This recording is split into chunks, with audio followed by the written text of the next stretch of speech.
Hi, I'm Rachel, and I'm supposed to be doing today's Cornerstone connection with Mark. I think maybe he's late. Not really. Woo! Oh, sorry. Whew. Sorry, running a little late. Sorry about that. I'm so glad you could join me. Oh, I'm glad that you're glad. Well, no, I'm actually late. I'm late right now. Yeah, I'm really glad you made an effort to be here. You know, you say you're glad, but your tone makes me think that maybe you're not glad. Oh no, I'm so glad. Are you sure? Because when you say it that way, I'm wondering if maybe you mean something different. Be here like this all the time. What? Sweaty and running in late. That just would make my life great. Why would it be great if I'm late and sweaty? And this is called being passive-aggressive. Hey, I'm Mark. I'm Rachel, so. This is your Cornerstone connection that is actually not late. Oh, good. Woo! Well, hey, in today's reading, I think there's an interesting connection to being passive-aggressive. Now, maybe you've been passive-aggressive before, or maybe you've been on the receiving end and somebody has been passive-aggressive towards you. I think there might be some words in today's reading for us. Yeah, today's reading is actually from 1 Corinthians and chapter 10.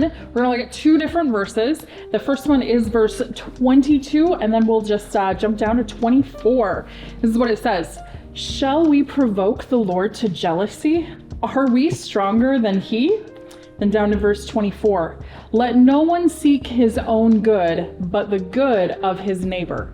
And, you know, as we were kind of talking about seeking good for others, not our own good, kind of thought, being passive aggressive is kind of the opposite of that exact thing. Like you're phrasing it in such a way as to get even, really. You're trying to, kind of like how I said, don't provoke the Lord to anger. When we're passive aggressive, we're trying to provoke somebody else to anger. Yeah, or we're trying to be nice when really we're very, very angry inside. Yes, yes. Exactly. And there's a real danger there, isn't there? Yeah, I absolutely think that because, I think for me, when I see someone that's passive aggressive, it makes me even actually more angry because then I'm like, say what you really think. What do you really think? I'm not as passive aggressive as I am just straight up aggressive sometimes. Sorry. I don't know what you're talking about. There I go again. There it is. Passive aggressive. There it is. But I think this is really important, this verse here that says, let no one seek his own good, but the good of his neighbor. That we're not seeking that we are the first car down the road, or that we get the best parking spot at work, or that we get the last of the dessert at night, or, and we don't have to play these games of no, you take it, it's fine. If we're just genuinely seeking the good of others, then, we'll want to give them those things. We'll want to put other people first. Not that it's easy. Right.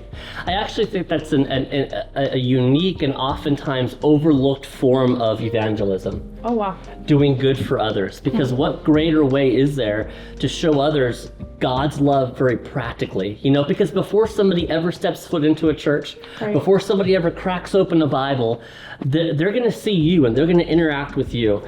And your actions are actually a way of showing them that you're different, that God has put a deeper love into your heart. Yeah. And he's done that for me. And so I think really there's a great challenge in there for us to seek the good of our neighbors. And I think that can be a really hard thing to do, what you were just talking about there, being that example of Christ, especially when you're at work. That's it's not easy, but it's much easier when you're here at church. That's right. And everybody's like, woo, praise Jesus, and oh, good morning, it's so good to see you, and that's great, and that's wonderful.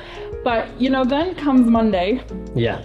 And, you've got a million emails, and you have to meet with people that you don't really want to meet with, and you got to talk to people that you're not really thrilled about talking with, and then something happened, and oh my gosh, did you hear what this person did?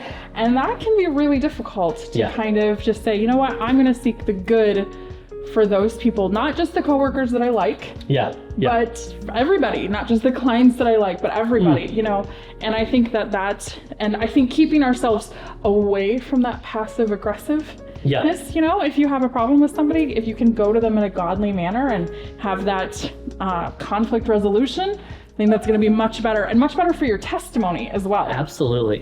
What a great picture. Like Paul talked about. Can you imagine being there one day judging the high affairs of angels? That is huge. And I think that God gives us a kind of a practice run here on earth, you know? Absolutely. And that's a cool thing. Well, hey, thanks for watching, and just know that we love you, and we're definitely praying that for you, that you might be an example and you might be a light to all those around you. Amen. See you next time. Bye.